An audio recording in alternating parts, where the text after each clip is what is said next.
हिन्दूहरूको महान चाड दशैं र तिहार जुन कुना काप्चादेखि लिएर संसारका विभिन्न देशहरूमा हर्ष गदगद हुँदै मनाउने गरिन्छ। अझ ससाना भाइ बहिनीहरूमा त झनै खुसी छाउँछ। तिहार किन मनाइन्छ, तिहारमा चेलीहरूकै हातबाट किन टिको लगाइन्छ भन्ने विषयमा रहेको यो छोटो भिडियो जुन हाम्रा ससाना भाइ बहिनीहरूले बनाएका छन्। आशा छ हजुरहरूले हेरिदिनुहुन्छ। भुल र त्रुटि भए क्षमा प्रार्थी छौँ अनि हजुरहरूको सल्लाह सुझाव र प्रतिक्रियाको अपेक्षा गरेका छौँ। धन्यवाद।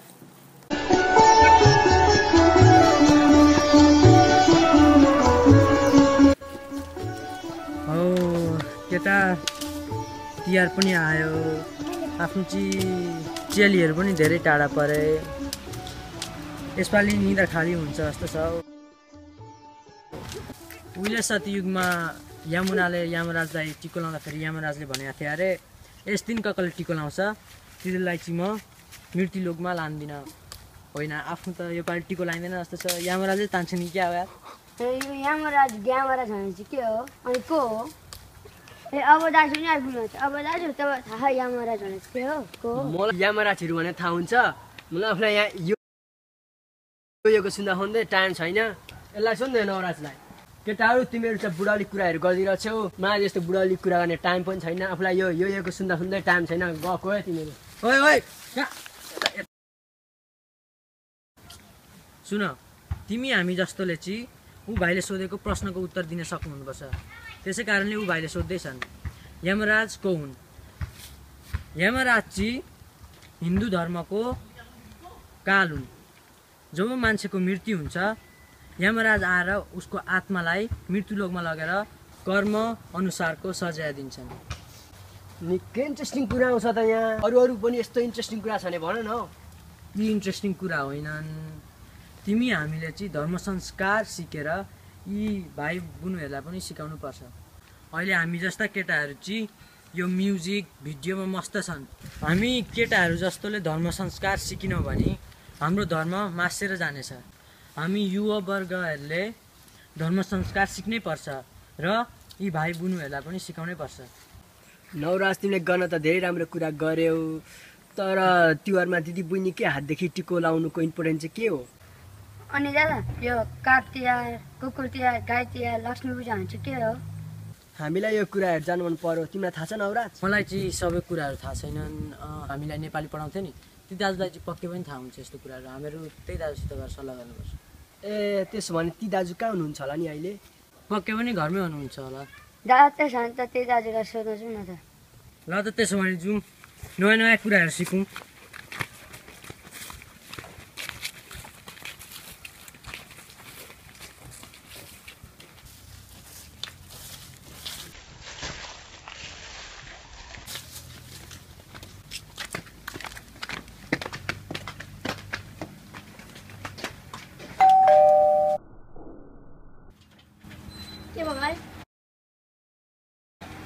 दाजु हुनुहुन्छ? हुनुहुन्छ त, भित्रै हुनुहुन्छ।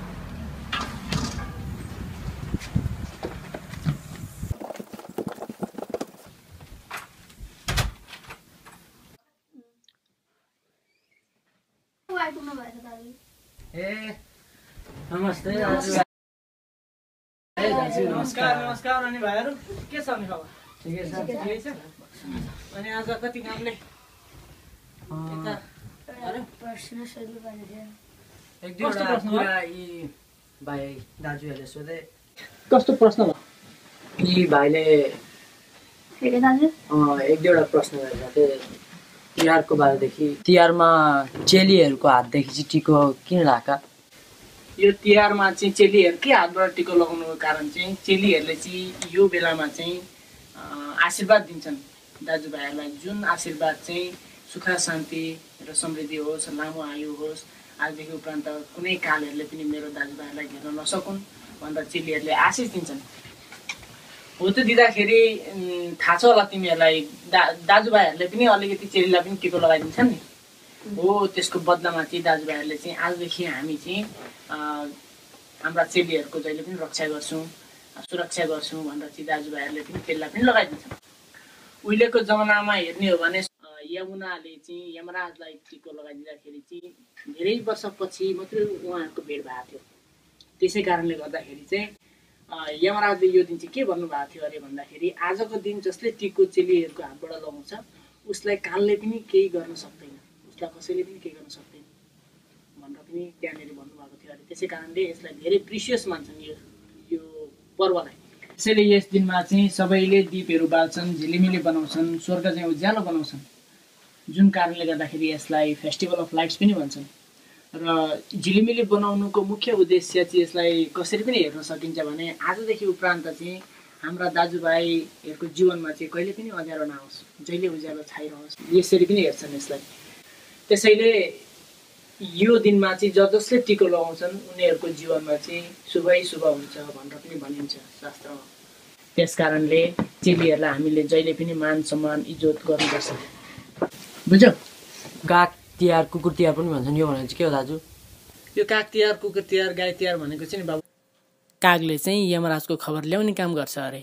भनिन्छ कागले नराम्रो कुराहरूको खबर ल्याउँछ भनेर। यो दिन चाहिँ कागलाई पूजा गरेर चाहिँ हाम्रो घर दैलोमा चाहिँ आजदेखि कहिले पनि नराम्रो खबरहरू लिएर नआउनु होला भनेर चाहिँ कागलाई खुसी बनाएको। कागलाई अब खानेकुराहरू दिन्छन् सबै बाहिर। अनि यो कुकुर तिहार भनेको चाहिँ कुकुरले चाहिँ जहिले पनि घरको सुरक्षा गर्छ।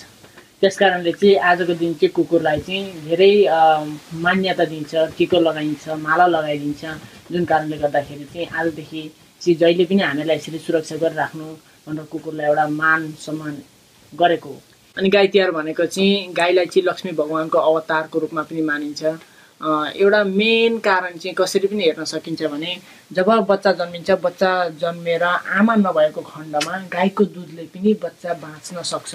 त्यसै कारणले गाईलाई धेरै महत्त्वपूर्ण मानिन्छ हाम्रो हिन्दू धर्ममा। अनि अर्को कुरो कसरी पनि हेर्न सकिन्छ भने पापीहरू जाने बाटो चाहिँ यमराजको दक्षिण द्वार साउदर्न गेट भनिन्छ हो। त्यो साउदर्न गेटबाट जाँदाखेरि चाहिँ एउटा बैतरणी भन्ने एउटा नदी आउँछ, एउटा रिभर आउँछ।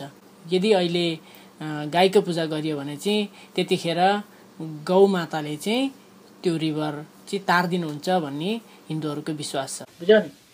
अनि लक्ष्मी पूजा र लक्ष्मी पूजाको दिन चाहिँ सबैले लक्ष्मी भगवानको आराधना गर्छन्। किन भन्दाखेरि चाहिँ लक्ष्मी भगवानलाई चाहिँ धनको खानी भनिन्छ। जब लक्ष्मी भगवानलाई खुसी बनाइन्छ र लक्ष्मी भगवानले जब घर घरमा बास गर्नुहुन्छ तब धनको कहिले खाँचो पर्दैन अरे। त्यसै कारणले गर्दाखेरि लक्ष्मी पूजा गर्छन्, लक्ष्मीलाई आह्वान गर्छन्, लक्ष्मीको आराधना गर्छन्, जसको कारणले गर्दाखेरि चाहिँ लक्ष्मीले चाहिँ घरमा बास गर्नुहुन्छ। त्यसै कारणले गर्दाखेरि आजदेखि मलाई सुख होस्, शान्ति होस्, राम्रो होस् मेरो जीवन भनेर चाहिँ लक्ष्मी मातालाई जहिले पनि आराधना गर्छन् यो दिनमा। अनि त्यस पछाडि भाइटिका, जुन अहिले भाइटिका मैले अघि एक्सप्लेन गरिसकेँ तिमीहरूलाई, बुझ्यौ नि? अनि यो देउसुरे चाहिँ किन खेलेको? देउसुरे चाहिँ के हो दाजु? यो देउसुरे भनेको चाहिँ नि भाउ, यसलाई चाहिँ दुईटा शब्दमा भाग गरिएको छ। देउ शिरलाई चाहिँ जोडेर चाहिँ देउसुरे भनेको।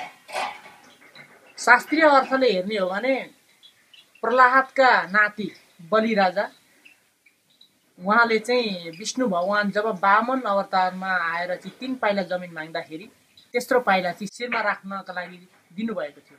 त्यसै कारणले देउ शिर दिएको कारणले गर्दाखेरि चाहिँ यसलाई देउशिर भनेर मान्दै हुँदै आएको हो यो। अनि बलि राजाको यो दानीपन देखेर भगवानले बलि राजालाई के वरदान दिनुभएको थियो भन्दाखेरि सुतल लोक तिमीलाई दिएँ, तिमी त्यहाँ गएर राज गरेर बस भनेर एउटा वरदान दिनुभयो। र दोस्रो वरदान भगवानले बलि राजालाई के दिनुभयो भन्दाखेरि चाहिँ सुतल लोकमा म मेरो जनार्दन रूपमा चाहिँ आएर बस्नेछु र जहिले रक्षा गरिरहनेछु भनेर भन्नुभयो। र तेस्रो वरदान चाहिँ तिमी आफै माग भनेर भन्दाखेरि चाहिँ बलि राजाले के भन्नुभयो भन्दाखेरि आजको दिन चाहिँ सारा संसारले चाहिँ मेरो नाममा खुसियाली मनाउन् र यो खुसी चाहिँ वर्षेनी म देख्न सकूँ भनेर भन्दाखेरि चाहिँ भगवानले फेरि त्यो वरदानलाई कसरी लिइदिनु भयो भन्दा आजदेखि यस संसारमा संसारका मनुष्यहरूले चाहिँ तिम्रो नाममा चाहिँ वर्षेनी सदा सर्वदा खुसियाली मनाउँछन्। त्यस कारणले यो पर्व वर्षेनी देउसुरे खेल्दै मनाइन्छ र बलि राजालाई स्मरण गरिन्छ। बुझ्यौ नि? जसरी बलि राजाले दैलोमा आएका भिक्षुक ब्राह्मणलाई दान दिनाले मोक्ष प्राप्त भएको थियो, त्यही विश्वासमा चाहिँ दैलोमा आएका देउसुरेहरूलाई आफूले सकेसम्मको दान गर्नाले धेरै धर्म हुन्छ भनिन्छ। अनि तिहारमा जसले दान दिन्छ त्यसलाई चाहिँ भगवानको साक्षात आशिष मिल्छ भनेर चाहिँ यो तिहारमा चाहिँ दान दिने प्रचलन छ। बुझ्यौ नि। अनि हामी देउसुरे खेल्दाखेरि बलिमा राजाले पठाउनु भएको भन्दै खेल्छौँ नि, हो त्यही कारणले चाहिँ हामीले बलिमा राजाले पठाएको भन्दै त्यहीँबाट प्रचलन हुँदै आएको हो यो। त्यसैले यो देउसिर भन्ने नामको चाहिँ एउटा गाना गाउँछन्, देउसिरे देउसिरे देउसिरे भन्दै गानाहरू गाउँछन्, लामो गाना गाउँछन्, लामो तरिकाले रमाइलो गर्छन्। अनि भरे दानहरू दिइसकेपछि आशिक दिन्छन्, आशिक दिइसकेपछि देउसिरेहरू अरू घरमा खेल्छन्, बुझ्यौ नि। यस्ता कुराहरू चाहिँ तिमीहरूले सिकिराख्नुपर्छ है बाबु। तिमीहरूले सिकेनौ भने भोलि गएर कसैले पनि सिक्दैन। धर्म संस्कार जोगाएर लाने, बढाएर लाने भनेको चाहिँ तिमीहरूको हातमा छ सबै अहिले। हो त्यही भएर तिमीहरूले सिक्ने, तिमीहरूले सिकेर यी साना साना अझै तिमीहरूभन्दा साना साना भाइ बहिनीहरूलाई सिकाउने, अनि कसरी मनाउनु पर्छ, के हो यस्तो यो प्रश्नहरू के हो भनेर चाहिँ सोध्ने हो तिमीहरूको काम चाहिँ। हामीले जानेसम्म हामी भनिदिन्छौँ, हामीले नजानेको कुरा चाहिँ पण्डितजीहरूलाई पनि सोध्न सकिन्छ। ए ल त दाजु, अब हामीहरू पनि लाग्छौँ। धेरै धेरै धन्यवाद यी कुराहरू हामीलाई सिकाएकोमा। अरू प्रश्नहरू त्यस्ता केही छन् कि बाबु? छैनन् अहिलेको लागि यति नै। ल भाइ, यसो प्रश्नहरू छन् भने चाहिँ सोध्नको लागि कहिले नहिचकिचाउनु। भइहाल्छ नि दाजु, अब हामी लागि। ल आउँदै गर है भाइ। अर्को हप्ताको नेपाली क्लास छ, नेपाली क्लास पढ्न आउँदै गर्नुपर्छ। म पनि आजदेखि यो म्युजिक भिडियोलाई त्यागेर म धर्महरूतिर लाग्छु अनि यिनी भाइहरूलाई पनि सिकाउने छु। नवाज दादाले हामीलाई धेरै धेरै कुराहरू सिकाउनु, त्यसको लागि धेरै धेरै धन्यवाद।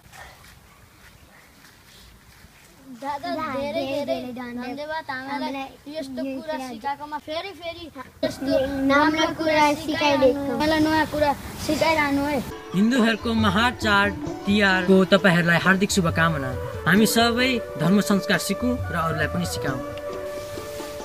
ह्याप्पी तिहार।